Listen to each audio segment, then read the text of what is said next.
Knows fillers या rhinoplasty यानी कि सर्जरी एक बहुत कॉमन क्वेश्चन जो कि हर पेशेंट जो नोज़ की शेप को करेक्ट करवाने की कोशिश कर रहा होता है पूछता है, क्या मेरा विदाउट सर्जरी काम चल जाएगा doctor?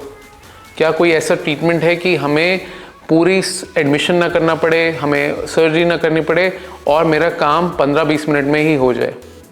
Well, what if I tell you there are solutions to do it non-surgically also, and if you are the right candidate, then non-surgical rhinoplasty या फिर liquid rhinoplasty जिसको हम फिलर से करते हैं, that might be the right procedure for you. So today हम discuss करेंगे दो केस सिनेरियोस, जिसके अंदर हम पहले डिस्कस करेंगे कि नॉन-सर्जिकल राइनोप्लास्टी होती क्या है, दूसरा पेशेंट एग्जाम्पल डिस्कस करेंगे, देन इसमें करा क्या जाता है, कौन सा फिलर यूज़ करा जाता है और इससे कॉम्प्लिकेशंस क्या हो सकती है और रिस्क क्या क्या है.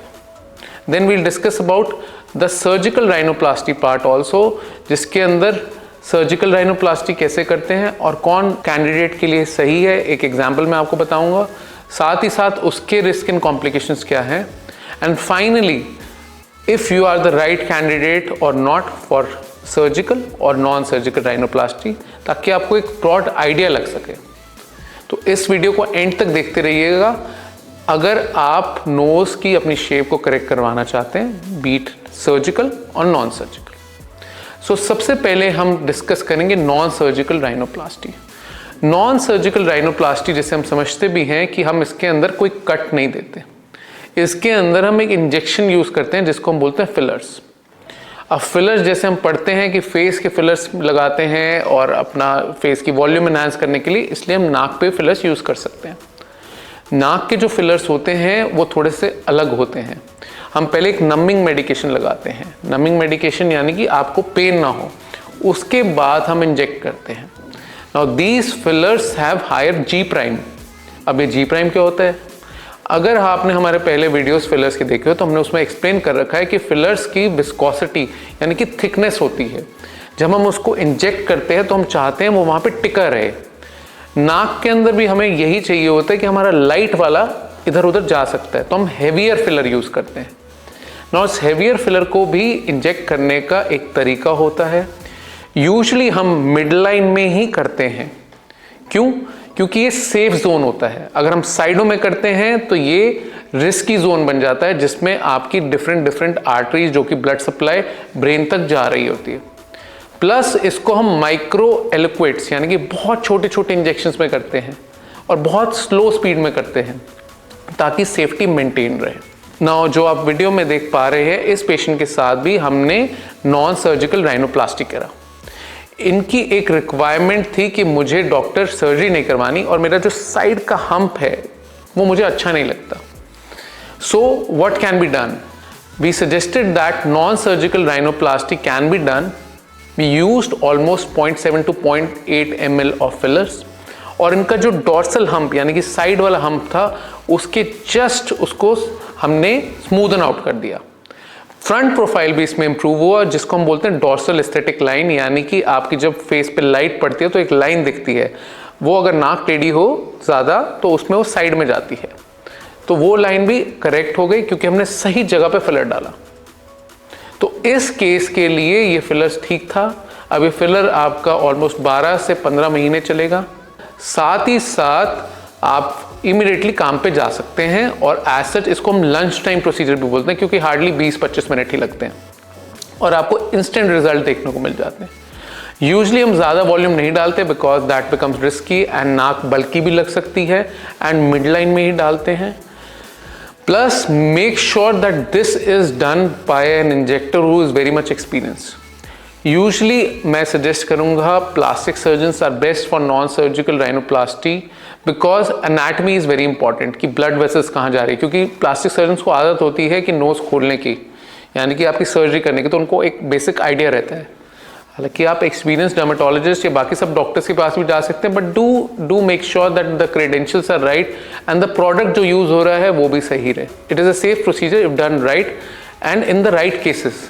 इसीलिए non surgical rhinoplasty I suggest for minor changes. अगर आपको टिप का थोड़ा लिफ्टमेंट चाहिए, अगर आपको डॉर्सल हम्प में थोड़ी सी स्मूथनेस चाहिए, या फिर आपको लगता है कि कर्व कहाँ पे कोई बम्प है, उसके आसपास आपने सुप्रा ट्रिप जिसको बोलते हैं टिप के ऊपर वाला पार्ट, उसको ठीक करने के लिए, so this is how you can do that. Now if your nose require major changes like in this patient, right, in female की नाक जो थी काफ़ी बम्पी थी, आप देख सकते हैं डॉर्सल हम्प एक पूरा है, वाइड है, और साथ ही साथ बोनी स्ट्रक्चर को भी एड्रेस करने की ज़रूरत है। बोनी स्ट्रक्चर्स यानी कि अब नाक की जो शेप होती है एक सेप्टम पे टिका है, आप समझिए एक टेंट है, एक पोल है, वो पोल है आपका सेप्टम। अगर नाक की जो स्किन है यानी कि टेंट है वो टेढ़ी है, इसका मतलब आपका पोल टेढ़ा है, और जब तक आप पोल को करेक्ट नहीं करेंगे अंदर से, तब तक वो नाक सीधी नहीं लगेगी। तो इन केसेस के अंदर यानी कि डिविएटेड नेजल सेप्टम, जहाँ पे माइल्ड में तो फिर भी आप फिलर से काम चला सकते हैं, लेकिन मॉडरेट टू सिवियर है, तो then you have to go for surgical rhinoplasty. या फिर बहुत नोज वाइड है, आपको चाहिए शार्पर नोज, प्लस आपका जो नॉस्ट्रल्स हैं वो वाइड है, उसको शार्प चाहिए, नेजल टिप को ज़्यादा एलिवेटेड चाहिए, या फिर नेजल टिप स्माइल करते टाइम ड्रूप करती है, तो these corrections can be done only with the surgical rhinoplasty, जिसको हम बोलते भी हैं सेप्टो राइनोप्लास्टी। इसके अंदर हम एक छोटा सा इंसिजन देते हैं नाक के अंदर और एक सर्जरी करते हैं। लगभग 2 घंटे 2.5 घंटे का प्रोसीजर होता है, 1 दिन हॉस्पिटल स्टे होता है, और 7 to 8 डेज रिकवरी टाइम होता है। इस दौरान आपका एक नेजल स्प्रिंट लगा होता है, उसके बाद जो नेजल स्प्रिंट लगाते हैं, स्टिचेस निकाल देते हैं, then usually people can join back their work also after 12 to 13 days. इसके रिजल्ट 1 मंथ में दिखने शुरू होते हैं और 1 ईयर तक बेटर होते जाते हैं। तो ये थोड़ा सा पेशेंस वाला प्रोसीजर है, लेकिन येस इसके जो रिजल्ट्स होते हैं वो लॉन्ग लास्टिंग होते हैं। कई बार आपके ब्रीदिंग इश्यूज भी होते हैं, वो साथ में वो भी रिजॉल्व कर देता है। तो indications for non surgical and the surgical are completely different.